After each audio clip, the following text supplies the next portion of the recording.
जय गुरुदेव। अब एक अन्य साधन के स्तर की बात करते हैं।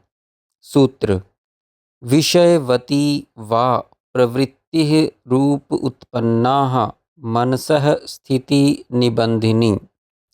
अर्थात शब्द, स्पर्श, रूप, रस, गंध को विषय बनाने वाली प्रवृत्ति उत्पन्न होने पर अन्य सभी प्रकार की वृत्तियों का निरोध कर देती है, क्योंकि वह चित्त वृत्ति को बांधने वाली होती है।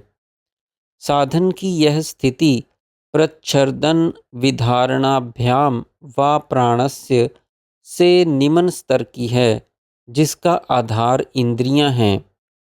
चेतना के प्रत्यक चेतना होने पर साधन में एक ऐसी अवस्था आती है जब ज्ञान इंद्रियां स्थूल इंद्रियों के माध्यम से ज्ञान अर्जन के कार्य से विरत हो जाती हैं, अर्थात अंतर्मुखी होकर सूक्ष्म ज्ञान इंद्रियों से युक्त होती हैं।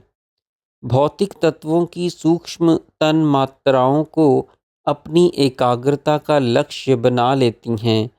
तब बाह्य स्थूल जगत से संबंधित वृत्तियों का निरोध हो जाता है तथा सूक्ष्म तन्मात्राओं से संबंधित विषयों की एक वृत्ति ही शेष रह जाती है।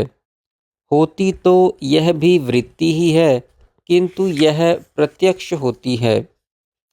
दिव्य शब्द: बाहर आसपास कोई शब्द ना हो रहा हो, हृदय की धड़कन भी सुनाई देना बंद हो जाए, यदि कोई शब्द हो भी रहा हो तो उधर लक्ष्य ही ना रहे, आकाश में कोई बादल भी ना हो, किंतु फिर भी साधक को विभिन्न प्रकार के शब्द सुनाई दें, जैसे पक्षियों का चहचहाना, ढोल का बजना, बादलों का गरजना, बिजली का कड़कना, समुद्र का तरंगित होकर शोर करना, संगीत के साजों का बजना इत्यादि, तो समझो कि साधक को दिव्य नाद सुनाई दे रहा है। अपने आप ही मधुर नाद ध्वनि पर चित्त वृत्ति एकाग्र होती जाती है। यह लय योग की प्रारंभिक अवस्था मानी जाती है। यह वृत्ति होने पर भी स्वभावतः ही बहिर्मुखी वृत्तियों को निरुद्ध कर अंतर में अनुभव होने वाले विषय पर बांध देती है। साधन की यह अवस्था उसी साधक को प्राप्त होती है जिसे अंतर्नाद अनुभव होता हो, अर्थात नाद अंतर जागृत शक्ति की क्रिया के रूप में प्रकट हो रहा हो। दिव्य स्पर्श: साधक ना किसी को छू रहा हो, ना साधक को ही कोई छू रहा हो, किंतु फिर भी उसे स्पर्श अनुभव हो रहा हो। वायु के स्थिर होने पर भी शरीर में सिहरन अनुभव होती हो, अग्नि पास में नहीं होने पर भी उसका ताप अनुभव होता हो, तो समझो यह दिव्य स्पर्श है। इस स्पर्श पर चित्त एकाग्र होने से बहिर्मुखी वृत्तियों का निरोध हो जाता है। दिव्य रूप: कोई व्यक्ति भी साधक के आसपास ना हो, किसी वस्तु पदार्थ अथवा दृश्य आकृति पर भी लक्ष्य ना हो, किंतु साधक को फिर भी विविध प्रकार के रूपों का अनुभव हो रहा हो, तो उसे दिव्य रूप कहा जाता है। यदि उन रूपों पर चित्त वृत्ति स्थिर हो जाती है तो अन्य बाह्य वृत्तियों का निरोध हो जाता है। दिव्य रस: साधक ने कुछ भी खाया ना हो, उसका स्वास्थ्य भी ठीक हो और मुंह में कड़वापन अथवा अन्य कोई स्वाद भी ना आ रहा हो, किंतु फिर भी उसे मीठा, नमकीन, खट्टा, कसैला, कड़वा स्वाद मुंह में आ रहा हो, तो समझो दिव्य रस है। दिव्य गंध: बाहर कोई दुर्गंध या सुगंध नहीं होने पर भी उसका अनुभव होना दिव्य गंध है। इनको अनुभव करने के दो उपाय हैं।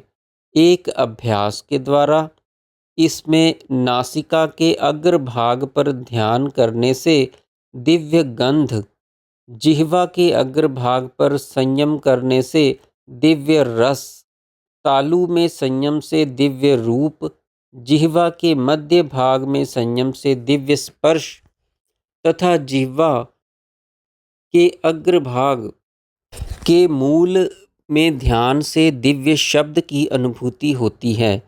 इसके पश्चात यह अनुभव प्राप्त होने पर चित्त वृत्ति को इन पर एकाग्र करने का अभ्यास करना होता है।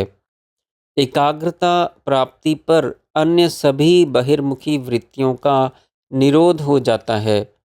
अंतर शक्ति की क्रियाओं में यह अनुभव अनायास ही प्रकट होते हैं तथा इन पर एकाग्रता भी क्रिया रूप ही होती है।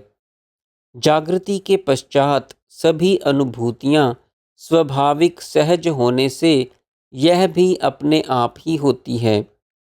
साधक को दृष्टा बनकर केवल बैठना ही होता है, किंतु ध्यान रहे कि यह एकाग्रता या संप्रज्ञात योग की स्थिति है, सकल वृत्ति निरोध की नहीं, किंतु यह असंप्रज्ञात समाधि का मार्ग खोल देती है। इस अनुभव से शास्त्र, अनुमान एवं गुरु उपदेश में दृढ़ निष्ठा हो जाती है।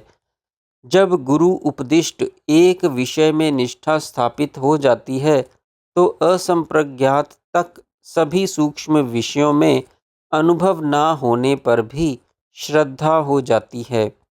जय गुरुदेव।